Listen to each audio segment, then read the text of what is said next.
שלום לכולם. בסרטון זה נכיר 3 כלים נוספים שיסייעו לכם בעבודה עם גוגל דרייב. 1. חיפוש. רוצים למצוא במהירות קובץ מבין כל הקבצים שיש לכם בדרייב? השתמשו בחיפוש. לחצו על שורת חיפוש בדרייב. הקלידו את שם הקובץ שאתם מחפשים או את שם היוצר של הקובץ. לחצו על הקובץ שחיפשתם כדי לפתוח אותו. לא זוכרים את שם הקובץ?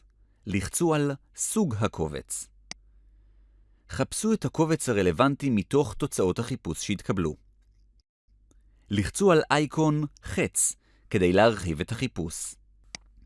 תוכלו להגדיר קריטריונים נוספים לחיפוש, כמו תאריך, מיקום, מילות חיפוש וכדומה.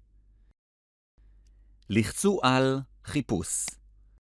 בחרו את הקובץ המתאים מתוך תוצאות החיפוש. 2. מועדפים. רוצים לוודא שקבצים חשובים לא ילכו לאיבוד? שמרו אותם כמועדפים. לחצו על קובץ שתרצו לסמן כמועדף. לחצו על מקש ימני בעכבר.